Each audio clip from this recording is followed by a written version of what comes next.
मेरे प्यारे छात्रों, आप सबों को मुकेश सर का प्यार भरा नमस्कार। आइए आज हम 10वीं कक्षा के अध्याय 5 समांतर श्रेणी, जिसे इंग्लिश में अरिथमेटिक प्रोग्रेशन कहा जाता है, उनको जाने, उनके बारे में जाने, इस तरह से जाने उसको ताकि एक्सरसाइज बनाने में कोई दिक्कत ना हो। तो प्यारे बच्चों, समांतर श्रेणी, इसको अंग्रेजी में अरिथमेटिक प्रोग्रेशन कहा जाता है। अरिथमेटिक प्रोग्रेशन के क्वेश्चन को सॉल्व करने से पहले आइए हम जानते हैं इसके बारे में। कुछ फॉर्मूला है, कुछ इसके अंतर्गत परिभाषा है, बारी बारी से उसे जाने।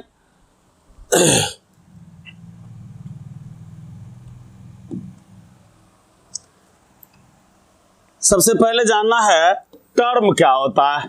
TRM, टर्म मतलब पद। टर्म मतलब पद।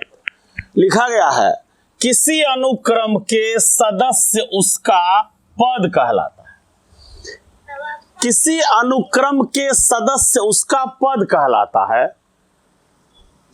अनुक्रम को इंग्लिश में सीक्वेंस कहा जाता है, यानी कि कोई भी अनुक्रम है उसका जो सदस्य है उसका क्या कहलाता है? वो पद। पद के अनुसार श्रेणी बनती है। श्रेणी को देखें,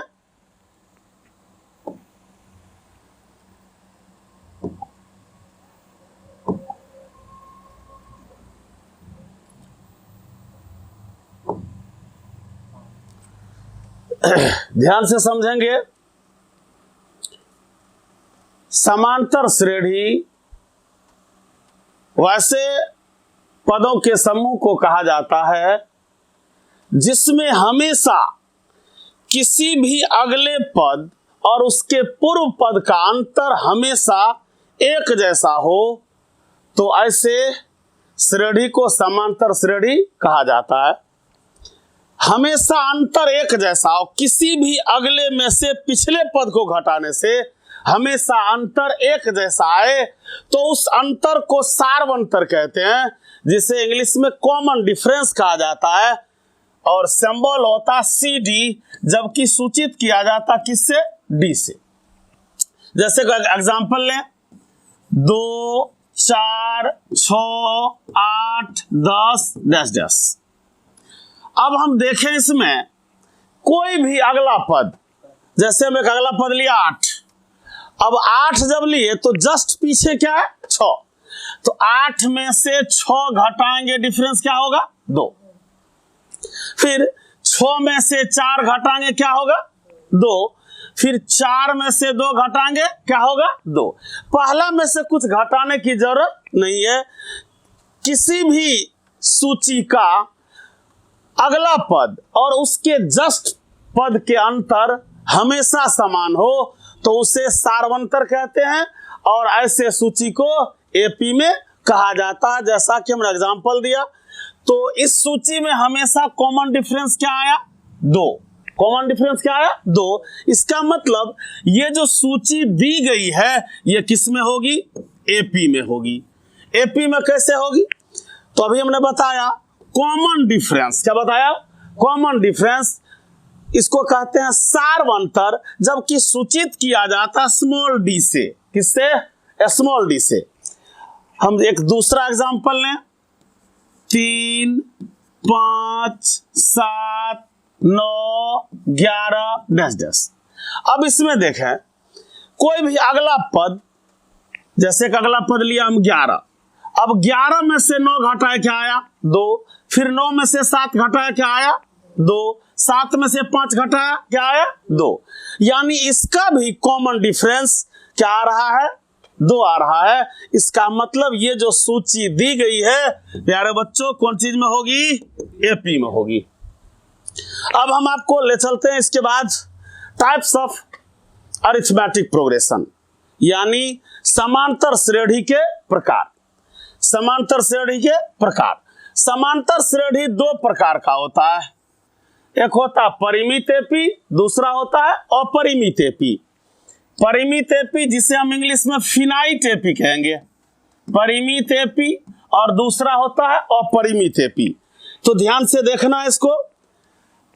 परिमित एपी वैसा एपी जिसमें सदस्य की संख्या सीमित हो, यानी जिस एपी के सदस्य को हम गिन सकते हैं, काउंट कर सकते हैं, तो वैसे एपी को कौन सा एपी कहेंगे? परिमित एपी।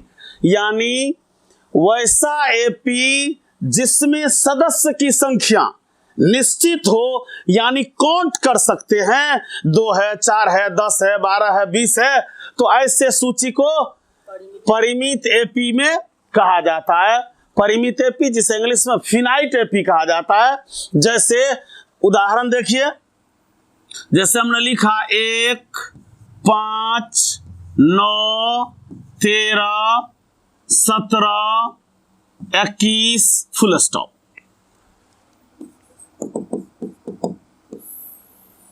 ध्यान से देखो, इस एपी को जरा ध्यान से देखना है। ये एपी हम लिख दिए तो निश्चित रूप से एपी में होगी, चूंकि किसी भी सूची के पहले अगर एपी लिखा है तो निश्चित तौर पर वह सूची एपी में है, इसीलिए क्वेश्चन में क्या लिखा गया? एपी। अगर एपी में नहीं होगा तो एपी यहां लिखना नहीं है। तो देखें, इसमें हर एक अगले में से पिछले को घटा कर देखा जाए। 21 में से 17 गया 4, 17 में से 13 गया 4, 13 में से 9 गया 4, 9 में से 5 गया 4, 5 में से गया 4, यानी कॉमन डिफरेंस प्यारे बच्चों क्या आ रहा? 4। अब यहां देखना है, ये एपी 1 से बढ़ा है, 4 के अंतर में बढ़कर 21 पर बंद हो गया, यहां फुल स्टॉप दे दिया। तो ये इस एपी का कहना है मेरे पास 2, 2, 4, 2, 6 सदस्य है, यानी छठा सदस्य पर फुल स्टॉप हो गया। तो इस एपी को कहा जाएगा कौन एपी? परिमित एपी। यानी वैसा एपी जिसमें सदस्य की संख्या निश्चित हो, सदस्य की संख्या निश्चित हो, यानी काउंटेबल हो, जिसको हम काउंट कर सकते हैं। ये मतलब आप अंग्रेजी ग्रामर में पढ़े होंगे, काउंटेबल नाउन और uncountable noun. Countable noun means जिसको हम गिन सकते हैं, अनकाउंटेबल जिसे गिन नहीं सकते हैं। उसी तरह ये भी है परिमित एपी, वैसा एपी जिसमें सदस्य की संख्या निश्चित हो तो उसे परिमित एपी कहते हैं। और एपी का सिर्फ एक ही पहचान है, जो मतलब दी गई सूची एपी में है या नहीं, इसके लिए हमें 2 बार चेक करना पड़ेगा। यानी A2 घटो A1, पहले तो सदस्य के बारे में बता रहे, पर ये समझ ली, उसके बाद A1 A2 A3 के बारे में जानेंगे। पहले हम A1 A2 के बारे में बताएं, पहले ये वैसे ही देखना है। 17 में से 3 गया 4, 13 में से 9 गया 4, 9 में से 5 गया 4। तो ये जो एपी दिया हुआ है तो एपी में है, और सदस्य की संख्या क्या है? यहाँ निश्चित है, इसीलिए इसको क्या कहेंगे? Finite AP. प्यारे बच्चों, एक बार जरा ध्यान से और सुनेंगे। वैसा एपी जिसमें सदस्य की संख्या निश्चित हो, अर्थात वैसा एपी जिसके सदस्य को हम गिन सकते हैं, तो इसे कहेंगे कौन सा एपी? परिमित एपी। जस्ट इसका अपोजिट है अपरिमित एपी। कौन एपी? अपरिमित एपी। अपरिमित एपी। परिमित एपी को इंग्लिश में कहते हैं finite AP, finite arithmetic progression. समांतर श्रेणी का ये संकेत है AP. A for arithmetic, P for progression. तो समांतर श्रेणी को संकेताक्षर में हम क्या लिख सकते हैं? एपी। समझ लिए इसके मीनिंग को? ए मतलब अरिथमेटिक, पी फॉर प्रोग्रेशन, तो एपी। तो अपरिमित एपी की चर्चा करें। वैसा एपी जिसमें सदस्य की संख्या अनंत तक बढ़ती हो, जिसमें सदस्य की संख्या अनंत तक बढ़ती हो, अर्थात वैसा एपी जिसके सदस्य को हम गिन नहीं सकते हैं, तो उसको कहेंगे हम अपरिमित एपी। तो प्यारे बच्चों, आशा करते हैं आप, एपी का 2 प्रकार है, परिमित और अपरिमित, फिनाइट एपी और इनफिनाइट एपी। तो फिनाइट एपी को भी बढ़िया से समझ लिए, इनफिनाइट एपी को भी बढ़िया से समझ लिए। फिनाइट एपी जिसे इंग्लिश में क्या कहेंगे, फिनाइट हो गया परिमित, और अपरिमित को इंग्लिश में क्या कहेंगे, इनफिनाइट एपी, अपरिमित एपी। यानी जिस एपी के सदस्य की संख्या निश्चित हो परिमित होगी, और जिस एपी के सदस्य की संख्या निश्चित नहीं हो उसे अपरिमित एपी कहते हैं। इसका एक एग्जाम्पल दे रहे हैं, उसी एग्जाम्पल से दोनों में आप डिफरेंस समझ लोगे। 5, 15, 25, 35, 45 अनसॉन डैश डैश। अब आप दोनों एपी के एग्जाम्पल को जरा ध्यान से देखो। इसमें एपी का सदस्य है 1, 5, 9, 13, 17, 21 पर जाकर बंद हो गया, और इसमें क्या है 5, 15, 25, 35, 45 डैश डैश, यानी ये क्रमवार तरीके से बढ़ता चल जाएगा। तो अब इस पर जो क्वेश्चन रहेगा वो क्वेश्चन फिनाइट में ही पूछा जाता है कि 50वां पद, 100वां पद, 1000वां पद। लेकिन एग्जाम्पल ऐसा है, ये हो गया आपको परिमित एपी का उदाहरण, और ये हो गया अपरिमित एपी का उदाहरण। तो प्यारे बच्चों, आशा करते हैं आप परिमित एपी और अपरिमित एपी को अच्छी तरह से समझ लिए होंगे। अगर इसको आप अच्छी तरह से समझ लिए तो आपको हम ले चलते हैं अगले स्टेप पर।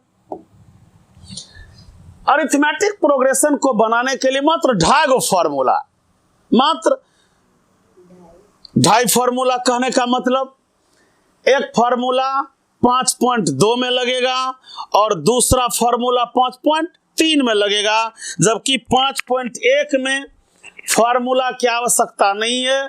उसमें जांचना पड़ता है कि दी गई सूची एपी में है या नहीं, दी गई सूची एपी में है या नहीं। तो उसको जांचने का एक छोटा सा तरीका है जिससे आप एक्सरसाइज 5.1 आसानी से समझेंगे। उससे पहले जानें कि एपी को बनाने के लिए किन किन तथ्यों की आवश्यकता होती है। तो प्यारे बच्चों, सबसे पहले इसमें हम जानेंगे पदों का सूचक। किसका सूचक? पदों का सूचक। पदों को सूचित किया जाता है A1, A2, A3, A4 dash dash AN, यानी पद की संख्या को सूचित किया जाता है A1, A2, A3, A4 dash dash AN according to Bihar board. Bihar board के यानी एनसीईआरटी बुक के अनुसार पदों को A1, A2, A3 dash dash AN से सूचित किया जाता है, जबकि केसी सिन्हा या अन्य प्रकाशन में इसी पदों को T1, T2, T3 dash dash TN से सूचित किया जाता है। तो यहां समझ लिए, ये हो गया आपके एनसीईआरटी बुक के अनुसार पदों को A1, A2, A3, A4, A5, A6 dash dash AN तक। उसी तरह से केसी सिन्हा में यानी और अन्य प्रकाशन में इसी पदों को जो सूचित किया गया है वह है T1, T2, T3 dash dash TN। तो प्यारे बच्चों, इस पद के सूचक को आप समझ लिए। इसमें आता है और सार्वंतर। कौन अंतर? सार्वंतर। अभी हमने पीछे आपको बताया, सार्वंतर को इंग्लिश में कॉमन डिफरेंस कहा जाता है। COMMON DIFFERENC। कॉमन डिफरेंस को सार्वंतर कहा जाता है। इसे हम CD या D से सूचित करते हैं। तो CD या D से सूचित करते हैं।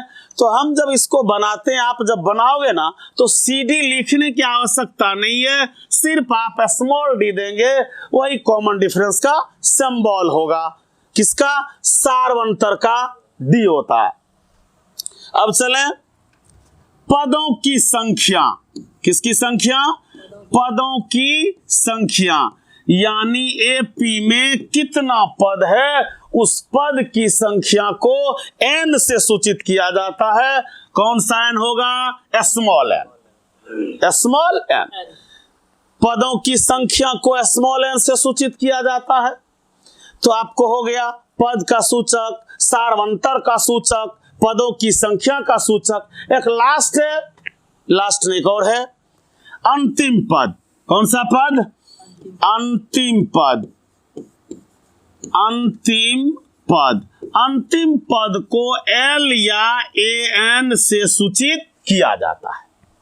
लास्टर या an मतलब अंतिम पद, 50वां हो, 60वां हो, एपी जितना तक जा रहा है, जहां पर स्टॉप होगी वही उसका कौन सा पद होगा? अंतिम पद होगा। ये साधारण सी बात है। तो अंतिम पद को l या an से सूचित किया जाता है। अब इसमें एक लास्ट सूचक है पदों का योग। पदों का योग, पदों का योग, इसका सूचक होता है SN या S। SN या S। S मतलब सम, जोड़ना। सम मतलब हिसाब बनाना भी होता है, ऐड में जोड़ना होता है, लेकिन उसी के अनुसार इसका सूचक जो रखा गया वो क्या है? SN या S। तो प्यारे बच्चों, इसमें आपको आया पदों का सूचक, सार्वंतर का सूचक, पदों की संख्या का सूचक, अंतिम पद का सूचक और पदों के योग का सूचक। पदों के योग का सूचक। तो 1 2 3 4 5 कितने सूचक हो गए? 5। बस इसमें और किसी भी तथ्य की आवश्यकता नहीं पड़ती है, केवल यही 5 सूचक है। इसी पर यह अध्याय खत्म होगी और तीसरा कुछ नहीं है। अब हम आपको ले चलते हैं, इसमें जो अभी हमने बताया, इस अध्याय को बनाने के लिए हमारा 2.5 सूत्र लगेगा, यानी 2 सौस का 1 आध का। देखिए यहां an या l, अभी हमने लिखाया अंतिम पद का सूचक an या l होता है। तो अंतिम पद का सूचक यानी अंतिम पद मांग रहा है, तो इसका फॉर्मूला होगा a plus n minus 1 into D. an या l इसका सूचक होगा, सूत्र होता है a plus n minus 1 into D. एक दूसरा फॉर्मूला Sn, n बटे 2 into 2a plus n minus 1 into D. एक इसी का ये 2 फॉर्मूला तो जबरदस्त है। तीसरा भी Sn का एक सूत्र है, Sn बराबर होता है n बटे 2 इंटू a प्लस l। यानी अब दोनों फॉर्मूला तो Sn का है। अब आप जाने कहां वो फॉर्मूला लगाएंगे और कहां ये लगाएंगे, तो ध्यान देना है। Sn का जो दूसरा फॉर्मूला है, इसमें जरूरत है n की, जरूरत है पहला पद की, जरूरत है अंतिम पद। जब l मालूम हो, a मालूम हो, n मालूम हो, तो ये फॉर्मूला नहीं लगेगा। लगेगा कौन? ये वाला सूत्र। अगर कहीं उसमें a मालूम है, n मालूम है, d मालूम है, तो फॉर्मूला कौन लगेगा? Sn। ये जब आप क्वेश्चन को सॉल्व करेंगे ना, तो अपने आप पता चल जाएगा जो Sn का ये सूत्र लगावे या ये सूत्र लगावे। तो बस ये सूत्र an बराबर जो ये सूत्र है a plus n minus 1 into D, इससे आपका एक्सरसाइज 5.2 बनेगा। तीसरी चीज किसमें आवश्यकता नहीं पड़ती है। 5.1 के लिए बस एक छोटा सा तथ्य है, उस तथ्य को जानेंगे तो 5.1 का सारा क्वेश्चन सॉल्व हो जाएगा। अब रही बात 5.3 के लिए। 5.3 चूंकि इसमें 3 एक्सरसाइज है, 5.1, 5.2 और 5.3। तो 5.3 में इन सबों की लगभग आवश्यकता होती है। तो प्यारे बच्चों, तीनों सूत्र को आप देख लिए। an बराबर हमने लिखा a plus n minus 1 into D. Sn बराबर लिखा n बटे 2 into 2a plus n minus 1 into D. फिर Sn बराबर लिखा n बटे 2 इंटू a प्लस n।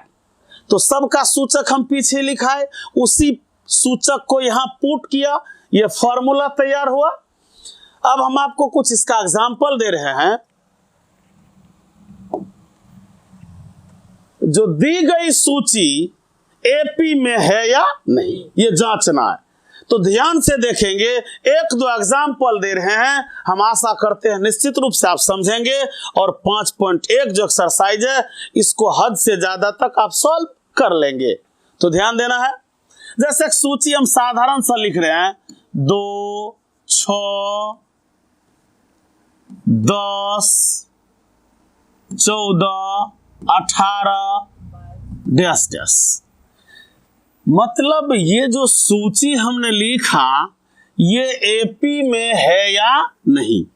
तो अभी हमने आपको कहा था, किसी भी सूची को एपी में तब कहा जाता है जब उसका कॉमन डिफरेंस हमेशा नियत होता है, सदैव नियत होता है। यानी अगला घर में से पिछला घर घटाने से, फिर अगला में से पिछला घटाने पर यदि कॉमन डिफरेंस यानी डी हर एक बार एक रंग आए, नियत आए, तो ऐसे सूची को एपी में कहा जाता है।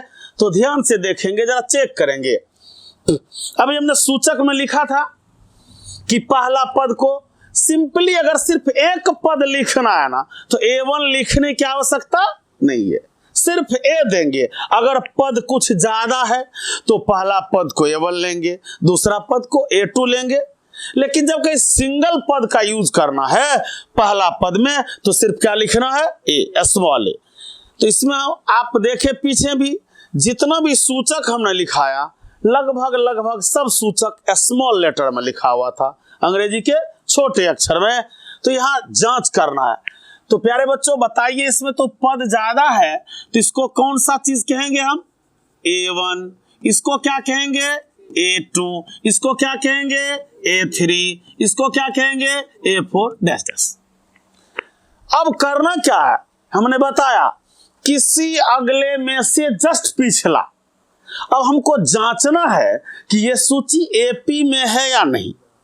तो एक बार में जांचने से नहीं होगा, कम से कम क्या बार जांचना पड़ेगा, 2 बार। अगर 2 बार कॉमन डिफरेंस नियत आ गया, तो अगला तीसरी बार जांचने की आवश्यकता नहीं है, क्योंकि जब ये क्वेश्चन दिया रहता है ना, तो सेटिंग किया हुआ रहता है। ठीक, तो एक बार जांच करें। तो अभी हमने बताया अगला में से पिछला, अगला में से पिछला, यानी A2 घटो A1। यहां देखा जाए तो A2 क्या है, 6, A1 क्या है, 2, घट के कितना आ गया, 4। फिर एक बार A2 में से A1 घटाया, फिर A3 में से A2, A3 घटो A2। A3 का मान कितना है, 10। A2 का मान कितना है, 6, घट के क्या आ गया, 4। तो देखिए हम इसको क्या बार जांचे, 2 बार ही जांच करेंगे, तो उसी में पता चल जाएगा कि दी गई सूची एपी में है या नहीं। तो 2 बार हमने जांच लिया, जांच में क्या ठहर गया, दोनों बार 4।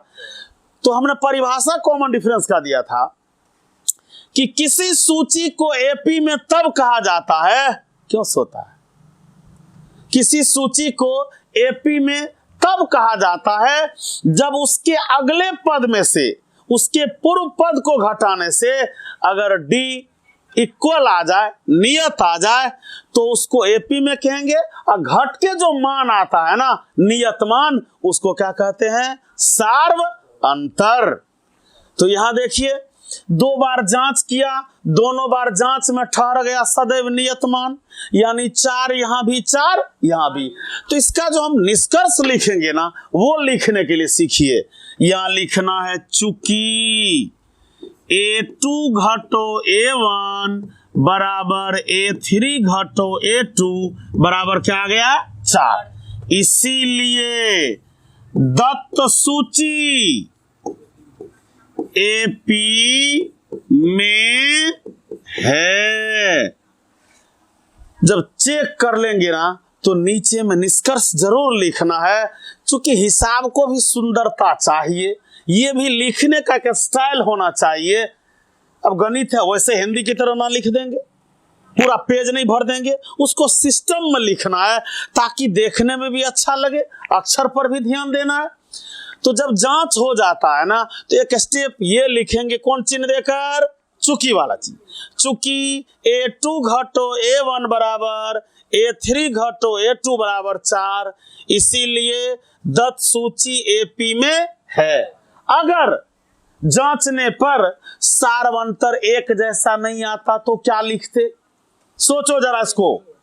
अगर जांच में दोनों घर एक जैसा नहीं आता तो क्या लिखते, यहां लिखते क्या, लिखना तो यही है, इस बीच में लगा देते नॉट इक्वल टू, क्या लगाते, यानी A2 घटो A1 बराबर नहीं है A3 घटो A2 का, तब लिखते वो। लेकिन यहां आया है क्या, इक्वल, ठीक, इक्वल आया है तो इक्वल का चिन्ह दिए और लिख दिए, इसीलिए दत्त, दत्त मतलब होता है दिया हुआ, या लिखते उपरोक्त सूची, यानी ऊपर जो सूची दी गई है, ये भी लिख सकते हो। दत्त मतलब दिया हुआ, उपरोक्त मतलब ऊपर, अधोलिखित का मतलब नीचे, निम्नलिखित का मतलब नीचे, लेकिन उपरोक्त का मतलब ऊपर। दत्त मतलब दिया हुआ जो है। दत्त और उपरोक्त समानार्थी शब्द है, अधोलिखित और निम्नलिखित समानार्थी शब्द है।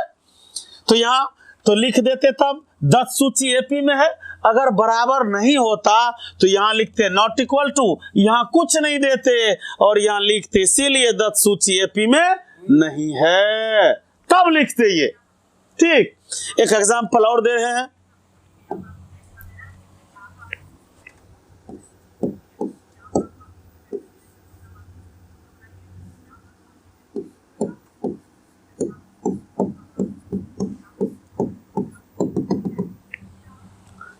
अब हमें ये जांच के देखना है कि ये जो सूची दी गई है ना, ये सूची एपी में है या नहीं, ये सूची एपी में है या नहीं।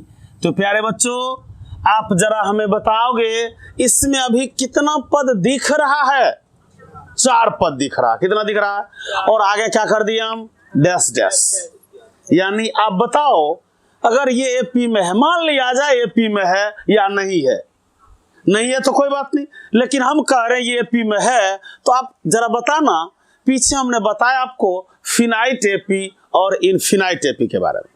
तो फिनाइट एपी में फुल स्टॉप यानी पद की संख्या सीमित, जबकि यहाँ उदाहरण में दिया गया है डैश डैश, यानी ये अनंत तक बढ़ेगी। तो प्यारे बच्चों, ये सूची यानी ये एपी में अगर है तो ये किस एपी का एग्जाम्पल होगा, इनफिनाइट एपी का। किस एपी का, अपरिमित एपी का यह उदाहरण है, क्योंकि आगे में हमने क्या कर दिया, डैश डैश। अब यहां आप हमें बताओ कि इस घर का सूचक क्या होगा, A1, क्या होगा, A1। इस घर का सूचक क्या होगा, A2। इस घर का सूचक क्या होगा, A3। इस घर का सूचक क्या होगा, 4। यानी ये इस सूची का 4 सदस्य दृश्य है, आप देख रहे हो बोर्ड पर लिखा हुआ है, और आगे डैश डैश कर दिए, आगे तक बढ़ेगा। लेकिन उतने घर की आवश्यकता है नहीं, चूंकि हम जांच रहे हैं। आपको अगर एपी जांचने के लिए दिया होगा ना तो 4 पद दे के डैश डैश दिया रहेगा, उसी 4 पद से आपके इस क्वेश्चन का कंक्लूजन आ जाएगा, निष्कर्ष आ जाएगा कि दी गई सूची एपी में है या नहीं। तो एक बार जरा जांचे। अभी हमने बताया जस्ट अगला में से पिछला और सबसे पिछवाड़ा में से कुछ घटाने की बात नहीं होगी। अब पहला में से क्या घटोगा, अभी बोलो, ऐसा नहीं, पहला घर को छोड़ के, पहला घर को छोड़ के अगला घर कोई भी हो, जस्ट उसका पिछला, फिर उसमें से घटा रहे तो जस्ट उसका पिछला, फिर उसमें से जस्ट उसका पिछला। लेकिन पहला के पीछे में कुछ है का, कुछ नहीं है, तो पहला में से किसी को घटाना नहीं है। अब जांच करें, यहां A2 घटो A1 1.3 घटो 1.1 बराबर 3 में से 1 गया 2, यहां दशमलव है, 1 में से 1 गया 0। फिर A3 घटो A2 A3 घटो, तो A3 देख लीजिए, दिख रहा है कि नहीं दिख रहा है, कितना है 1.5, A2 कितना है 1.3 बराबर 5 में से 3 आ गया 2 और दशमलव पीछे बच गया लड्डू। जरा गौर से देखिएगा इसको कि दोनों बार जांच करने पर फिर देख रहे हैं कॉमन डिफरेंस क्या आ रहा है, बराबर आ रहा है ना, बराबर 0.2 इसका भी है और 0.2 इसका भी है, दोनों बराबर आ रहा है। इसका मतलब ये जो सूची दी गई है एपी में है, तो अब यहां आप एपी यहां लिख सकते हो। अगर जांचने वाला होगा ना तो उसमें दिया रहेगा 4 घर दिया रहेगा और क्वेश्चन करेगा जो निम्नलिखित सूची को जांचें कि इसमें कौन कौन सा क्वेश्चन नंबर एपी में है और कौन सा नहीं, कौन सा है और कौन सा नहीं है। बस इसको जांचने का यही एक तरीका है। इस A2 घटो A1, A3 घटो A2, यही आपका ये 2 चिन्ह देख रहे हो, यही 2 चीज आप एक्सरसाइज 5.1 को अच्छी तरह से खत्म कर देगा। आप समझ गए होंगे। तो घटाने की बात है, घटाओ तो होता ही है, घटाएंगे तो हम यहां देख रहे हैं घटाने पर क्या आया, फिर वही लिखना है। चूंकि A2 घटो A1, चूंकि A2 घटो A1 बराबर A3 घटो A2 बराबर 0.2, इसीलिए दत्त सूची एपी में है, दत्त सूची एपी में है। आशा करते हैं कि आप निश्चित रूप से सूची को जांचने के लिए सीख लिए होंगे कि कौन सा सूची एपी में है या नहीं है। ठीक, तो चलते हैं, आप एक एग्जाम्पल आ गए प्यारे बच्चों। 5.1 के जितने भी क्वेश्चन हैं उस क्वेश्चन में सिर्फ यही दिखाने के लिए है कि ये सूची कुछ भाषा वाला होगा, भाषा से सूची बनाना है और तब सूची को जांच करना है कि यह एपी में है या नहीं। कुछ और इसमें एक एस्टिमेट होगी, लिखा होगा A बराबर 10 और D बराबर 20। इसको जरा समझिए तो, A बराबर 10 का मतलब पहला पद कितना है 10, D बराबर 20 का मतलब कॉमन डिफरेंस 20 है। तो इस सूची का अगला 3 पद ज्ञात करो, इस सूची का अगला 3 पद। तो बुआ यहां देखिए पहला पद तो देल है और कॉमन डिफरेंस दिया हुआ है, तो याद रखिएगा अगर कॉमन डिफरेंस है तो पद में उसको जोड़ते हुए आगे चलेंगे तो अगला पद मिलते जाएगा। इसका 2 सिस्टम है, जरा ध्यान से देखना। पहला पद का तो सूचक ये दिया हुआ है, डी कॉमन डिफरेंस 20 दिया हुआ है, मांग रहा है इसका क्या गो पद, अगला 3 पद, अगला 3 पद। अब अगला 3 पद एगो तो देले है, तो एगो दिया हुआ तो दूसरा क्या होगा A2। अब A2 बनाना है तो A में D जोड़ेंगे, यानी पहला पद में कॉमन डिफरेंस जोड़ेंगे तो कौन सा पद मिलेगा 2, फिर दूसरा पद में D जोड़ेंगे तो कौन सा मिलेगा तीसरा, फिर तीसरा में D जोड़ेंगे कौन सा मिलेगा चौथा, A2। यानी पहला पद जोड़ कॉमन डिफरेंस बराबर दूसरा पद, तो 10 जोड़ 20 बराबर 30। फिर A3 मांग रहा है, क्या मांग रहा है A3 मांग रहा है। तो आपका जो A2 जो निकला है तो A2 में क्या जोड़ दोगे D। A2 कितना निकला 30, क्या निकला है 30, इसमें जोड़ना कितना है 20, तो 30 20 50।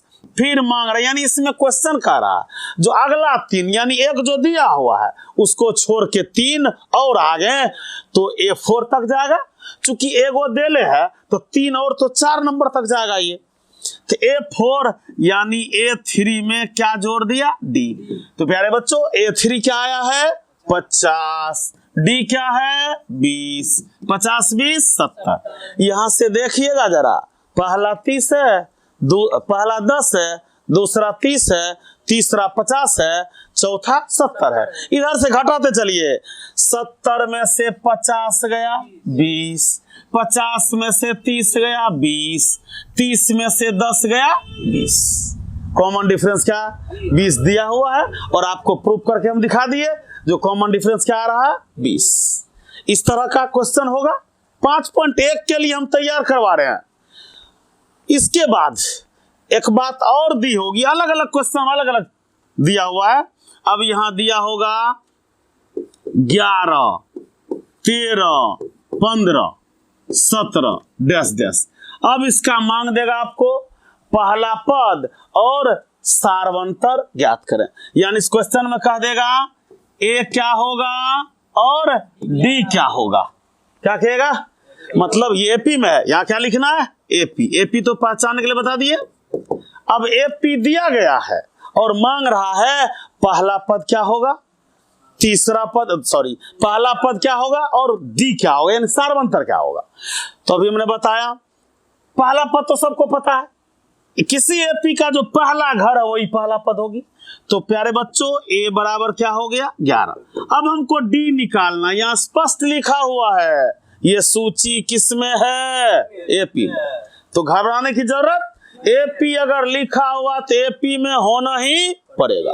अगर होगा तो कॉमन डिफरेंस बराबर होगी, डी हमेशा बराबर होगी। तो डी निकालने के लिए आप किसी भी अगले में से, ये बाउंडेड नहीं है, किसी भी अगले में से पिछले पद को घटा सकते हो। तो अगला हम ले लिया 17, जस्ट पीछे, बहुत पीछे नहीं, जिस घर को लिए हैं उस घर के पिछवाड़ा में जो है उसी को घटाना है। तो 17 के पिछवाड़ा में 15 है तो घट के कितना आ गया 2। अब इसमें जांच की जरूरत नहीं है, ये पूरा प्यूरिफिकेशन करके दिया हुआ है कि ये सूची एपी में है। तो आप इसका पहला पद और सार्वंतर ज्ञात करो, सार्वंतर ज्ञात करो। तो पहला पद 11 हो गया, सार्वंतर क्या हो गया 2। बस इसी टाइप का क्वेश्चन है 5.1 में। एक अगला स्टेप और जरा बता रहे हैं, वैसे तो यहां बता दिए। प्यारे बच्चों, आज का वीडियो कैसा लगा, आपको अच्छा लगा होगा तो निश्चित रूप से लाइक और सब्सक्राइब करें। धन्यवाद, मिलेंगे फिर अगले वीडियो में।